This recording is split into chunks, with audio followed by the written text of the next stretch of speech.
Greetings from Amman, Jordan, on behalf of the United Nations Development Programme and its regional hub for the Arab states. My name is Roxani Rochas and I work in the regional innovation team. I'm going to go straight to introducing Jane McGonigal. Jane is a designer of alternate reality games, specifically games that enable planetary scale collaboration to tackle real world problems like climate change and poverty. She's also the Director of Games Research and Development at the Institute for the Future. So we're really grateful that she's agreed to talk to us today at the intersection of gaming and futures thinking. Jane, you should know that your Coursera course has been made available to UNDP staff this year, so you certainly have a few students and fans in the audience, including myself. We've also collaborated with IFTF before in the region, for example, in Sudan. And it was nice to see this included as a case study in your course. I want to give a warm thanks also to Sarah Poole, UNDP's Interim Regional Director for the Arab States, for joining this conversation. Sarah is our Chief Champion for Innovation in the region, and we're grateful for her sponsorship of the Youth Futures Fellowship that we're currently running. The fellowship is a 7-week online program for young people from 15 countries in the region. It's particularly focused on participatory futures and enabling the fellows to engage their own communities in thinking about futures. We have been using games in the program, including the game Our Futures, developed by Dr. John Sweeney and the Action Foresight Global Swarm for Nesta. And John is actually working with us on the Youth Futures Fellowship. He's an award-winning author, designer, and futurist, and he's our moderator in this conversation. So over to him and let the games begin. Thanks, John. Thanks so much, Roxani. A warm welcome to both Jane and Sarah. Thank you so much for the opportunity to chat and connect. I wanted to kick off the conversation with something that has come from one of our fellows. So Jane, I wanted to ask you, you're doing futures work, you're doing forecasting, you're doing games. How is it that you really explain what you do? At the core of what you do, you know, if you're in an elevator with someone and look down and they see, how would you actually explain what it is that you do? Yeah, that's so interesting. You know, I think that it's taken me a while to realize that being a game designer and being a futurist has one really important thing in common, which is to help people imagine and immerse themselves in worlds that don't exist in reality right now. So when you're designing a game, you're creating this immersive world and the rules are different and the opportunities and the risks and the challenges are different. And you might meet some new allies, make some new friends as you try to solve the problems. And I think that's what we do as professional futurists, especially those of us who work on participatory futures. You try to create an immersive world that people can visit as if it were a video game or a virtual reality experience, and invite them to look around. You know, what do you see? What looks fun here? What looks exciting? What are the problems that you can practice solving now? And who might you meet? And who might you need to team up with? And so I think of myself essentially as a world builder, whether making video games or making futures, and really advocating for the importance of allowing people to spend time and energy in worlds that don't exist because they show us how things could be different. And future forecasting is all about either getting ready for differences that, you know, might be challenging, like a pandemic or the climate crisis, or, you know, it's about how things might be different in a way that we want to lean into and accelerate, you know, new cures, new technologies, new equities. And so that's, you know, that's how I would explain what I do.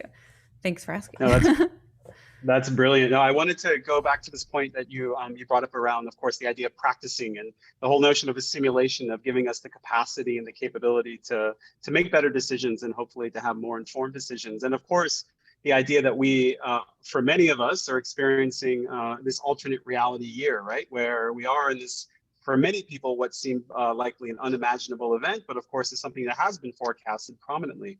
And I wanted to then go back because it was actually one of your projects, Superstruct, that drew me into futures and got me excited about it as a field and also different approaches. And you mentioned earlier, we were just chatting, that there are some interesting results and outcomes from that event. So I was wondering just briefly if you could talk about Superstruct and then some of the insights that emerged relative to, of course, the pandemic and what's been happening. Yeah, and you know what's really interesting?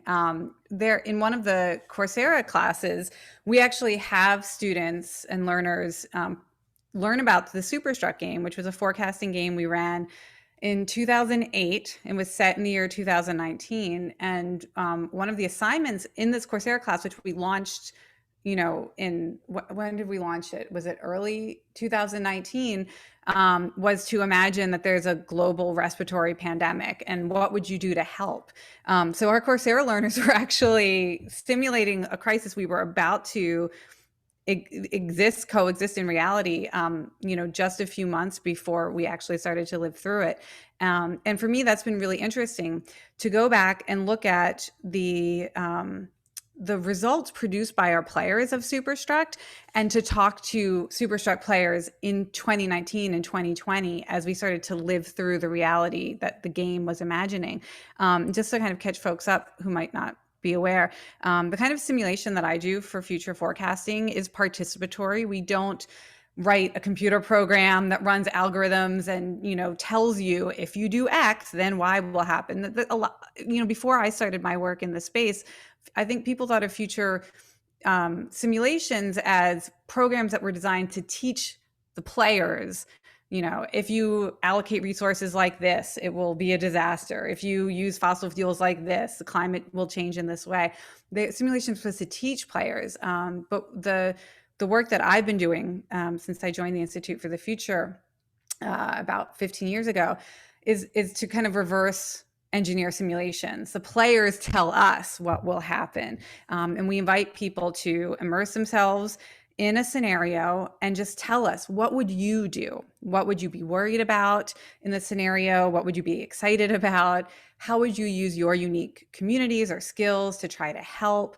We ask people to, if possible, interview friends and family members, interview coworkers, kind of extend that conversation out. So what we did in Superstruct in 2008, we had 5 problems we asked people to kind of immerse themselves in for, I want to remember now, I think it was about 8 weeks. And one of them was a global respiratory pandemic. And boy, when I look back at what people forecast, what really came up were these kind of irrational behaviors. We asked people, you know, how would you feel about social distancing? What would you find it hard to not do, even if you were worried about catching a really dangerous disease? What would you do anyway? And people were saying church. Church was number one, religious worship.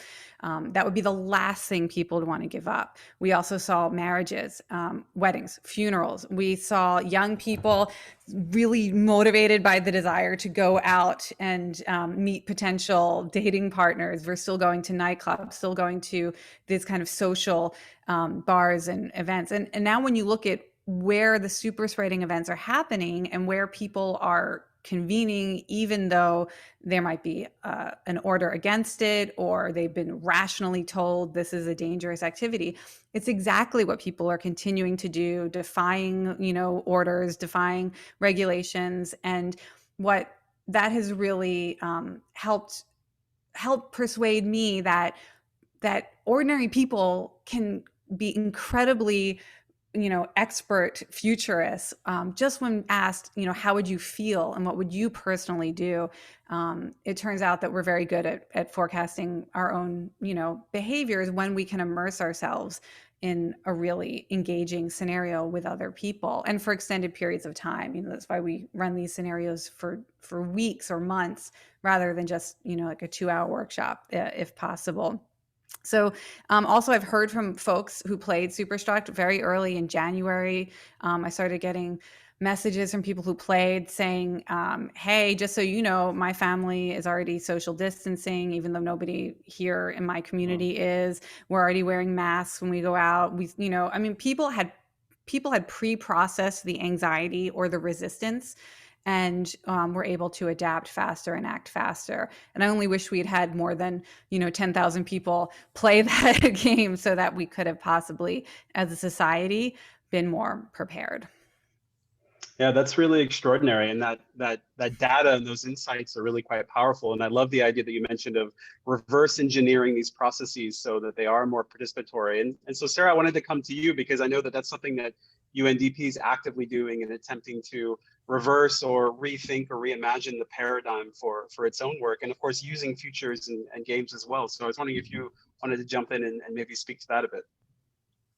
Yeah, thanks, John. Let me just say at the outset, actually really excited to be here today, both to meet you, John, and Jane, also our innovation and youth colleagues, but also the whole discussion around futures and futures thinking, and really inspired by what Jane has just shared as the example around this, because as you know, for UNDP, actually really for the UN, the whole notion and the importance that we place on participatory processes, on multi-stakeholder engagement. But what does this actually mean? And I think Jane has said so many points that really come to the fore. And when we look at futures thinking, for us, a huge benefit, but I think also such an important element of that is that it does bring in diversity. It does bring in a different kind of voice. You know, development in the future doesn't belong to any generation. It doesn't belong to any organization or to any single sector. And I think the value of having that platform, that opportunity really to bring in a much more diverse set of voices, but also a much more inclusive one, and also in a way to really bring in, let's say, unusual in the sense that maybe they're not our predictable go-to for their perspectives, for their planning, and for their thoughts about the future. But from our perspective, that really hits on that identity and that element of the Sustainable Development Goals, which is leaving no one behind. So to really leave no one behind, you have to have that diversity of voices, and you also have to have value and legitimacy on those voices as part of the process, and thinking about what the future is and how to realize that. So it's an incredibly powerful process around the futures thinking. And I think anything that works to get people engaged, to get young people engaged through gaming and other means, I think it's not just exciting, but it's invaluable. And I think this is what we're seeing going forward. And to speak to your point on futures thinking, I would be remiss if we didn't do some futures thinking while we were all together. So we have a fantastic question that is exactly bringing up, I think, one of the most interesting aspects of what we're seeing happen now, which is what's the future of this stuff? What is the future of gaming and futures, and how might we see this stuff evolve? And of course, taking the pandemic into considerations, the kind of potential shifts socially or around values. So this question comes actually directly from one of the fellows. So would love to get your insights and thoughts on this. Well, what do we see as being the futures of this space, this kind of hybrid between futures and games? You know, I really would love to see a planetary scale effort to get much bigger numbers involved in these kinds of possible futures. And for me, the climate crisis is the perfect next big futures topic to tackle through these communities. And it would be, you know, in a dream, if I could just wave a magic wand, and what would I create? You know, I would create a collaboration or a kind of council that it goes across organizations like the UN, like IFTF, but also game companies, you know, the creators of Fortnite and League of Legends and Pokemon Go. And we find ways to put a scenario in front of people across whatever their media consumption habits are. You know, get ads on YouTube in between video plays. Get these ideas all connected to the same scenario about how life might be different in 2030 or 2040, partially so we can inspire people to make the positive changes and create the futures they want, and also just to practice. I'm truly concerned that we aren't ready for the kind of incredible flexibility we're going to need as a society to deal with the climate crisis. We think about how fast humans have had to adapt to COVID-19, and, you know, whether it's staying at home or redirecting resources to produce protective gear. I mean, the scientific effort to all focus on the same problem for a year to create the vaccine. You know, can we take what we've done now, but lean into the next problem, so that we're not waking up in 2030 where society is shutting down again because they've been prepared for the climate crisis. So I'd like to see just, you know, that the kind of Superstruct experience, but really at scale. There are 2.6 billion gamers on the planet. What if we could get one scenario, just sneak it out there, you know, to all the consumers and engagers, with these games and give us, we have plenty of time between now and 2030, 2040, you know, if we experience that world today, we have plenty of time to prepare for it or change it. Yeah, and this question of scale is quite interesting, and certainly something that, you know, UNDP has been looking at, you know, with different innovations and projects. And so, Sarah, would love to hear your thoughts about where you think the organization, you know, could take this, and maybe some of the trends that you think are happening within the organization with regards to this particular area. Yeah, thanks, John, and fully agree with Jane. I think there's so much huge potential, certainly on scale, but also outreach. Again, it goes back to the previous conversation on, you know, on reaching different kinds of people, different elements of communities and societies that have a critical stake on what happens in the future, whether it's on issues of climate or inequalities or vulnerability. There's such a range. And John, as you've said, there we see more and more an effort to bring different kinds of outreach, different kinds of advocacy, but also different kinds of information to get more people involved, both thinking about the future, but also even just as a starting point on awareness. So one example that I would use is around the issue of climate. And for example, the obligations and the commitments through the Paris Agreement from 5 years ago, as part of our global climate promise, supporting countries to meet those commitments. UNDP launched a new initiative last year called Mission 1.5, and it's a, you know, it's an element of game. It's an element of a much more accessible kind of tool to engage people in awareness, not just on what the issues around climate are, but also what they can do. What are the actions? And I'm just flagging that as an example because I think to me it's one that illustrates, you know, the future of the world, the future of development. We, you know, it's for all of us. It's for every single person in every corner of the planet, at every community level, and every institution and every sector. And when the Secretary General has also talked about, you know, the achieving the very ambitious Sustainable Development Goals, a strong message in that is that it takes all of us to get involved.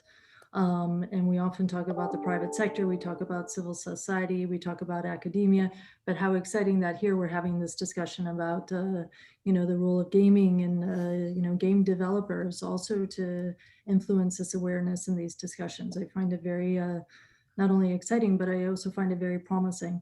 I think the other element to this is how do we actually engage youth? We have a lot of focus on youth in terms of programming, in terms of outreach, in terms of engagement. I think both on the aspects of the gaming, but also the futures development, you know, this is also where, you know, the future is really about the youth shaping that narrative, right? And then also realizing that narrative. It's not a prescribed older generation saying this is, you know, with all certainty what the future will look like. It's a much more dynamic discussion, especially now as Jane was highlighting.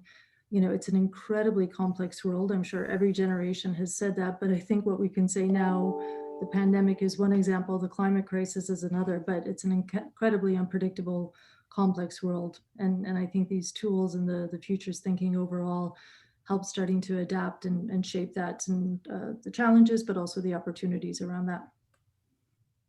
Yeah, and one thing clearly that UNDP has been doing is to, you know, distribute that kind of thinking and that kind of engagement. So the accelerator labs are an example of that, spreading it out amongst the organization, and now even rolling it out in more countries than it had set up previously. And we actually have a question from one of the members of the accelerator labs, and I love this question. It's, I'm working in humanitarian development space, doing this kind of work. How do you get other people involved? I think, as we know, once you kind of have the bug, and I pardon the metaphor, you get infected with this idea of futures thinking. But how do you bring people along to that? Jane, would love to hear your thoughts, tips or tricks. Like, what's the best way to connect and get people engaged? Sure. I mean, I'll give you my game design tip.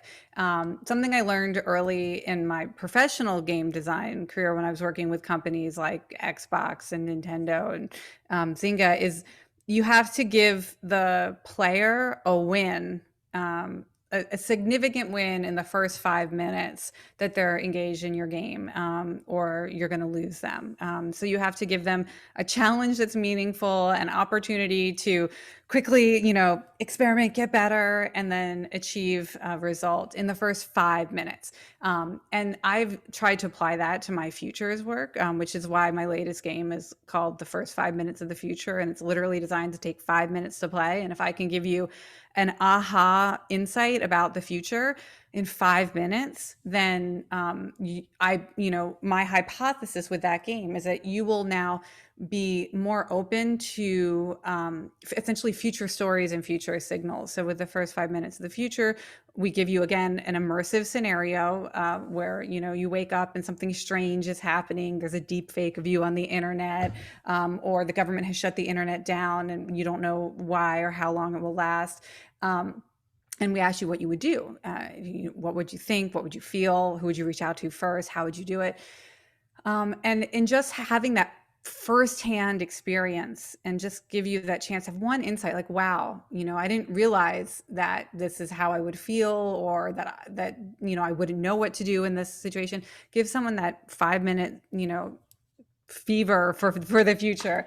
And so I think we do have to design things that are smaller, that are more accessible, and that are really about people's lives. I always try to, situate whoever I'm trying to engage at the center of the story. It's always, what would you do? What would you feel? What would you worry about? What would you be excited about?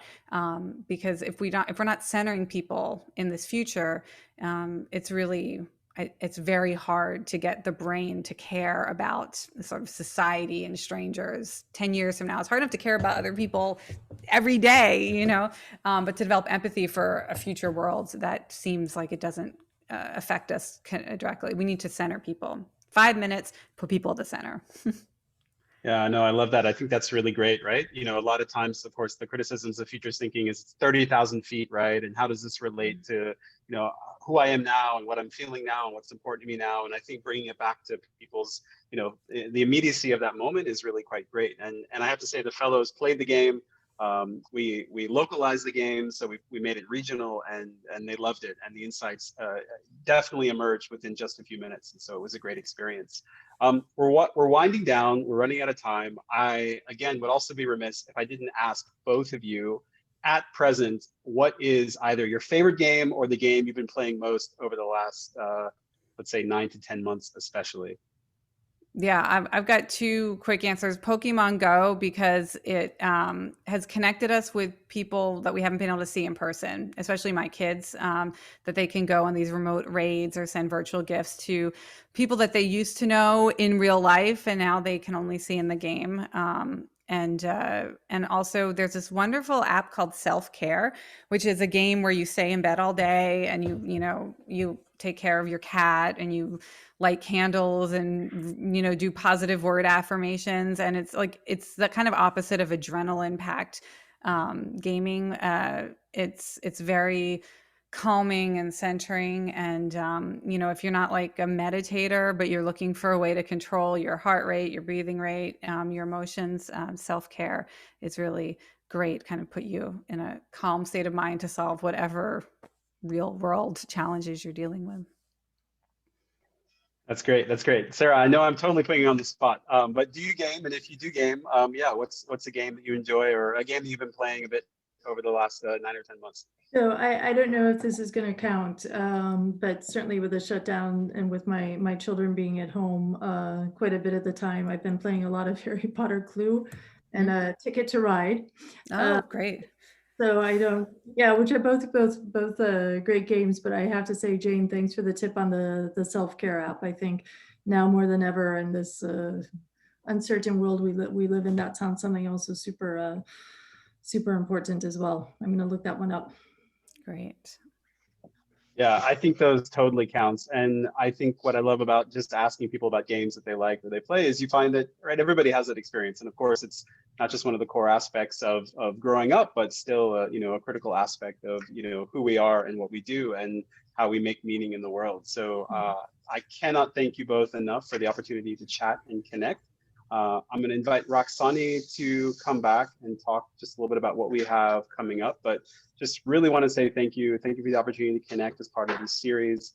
Really excited to have also the fellows be able to put forward questions And yeah, just really thankfulness for your willingness to connect, and game on. Thanks so much. Thank you. And congratulations to all the fellows who are going to be completing this program. It's awesome. Like, congratulations on your new futures thinking skills.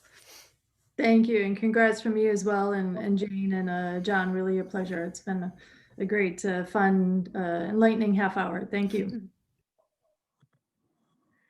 Thank you, John, Jane, Sarah. We really can't thank you enough for your time. Clearly, gaming is the future, but also helps us engage people in imagining the future and to mobilize them in literally cracking the code on global challenges. To the audience, thank you for joining us. I feel like I've been saying this every week, but next week we do have a final webinar in this series on telling empowering stories about the future. So we hope you'll join us for that. I've put the link in the chat, and I wish you a good rest of your day. Thank you so much. Thanks, Rasani. Thanks, everyone. Thanks, everyone. Thanks. Bye. Bye.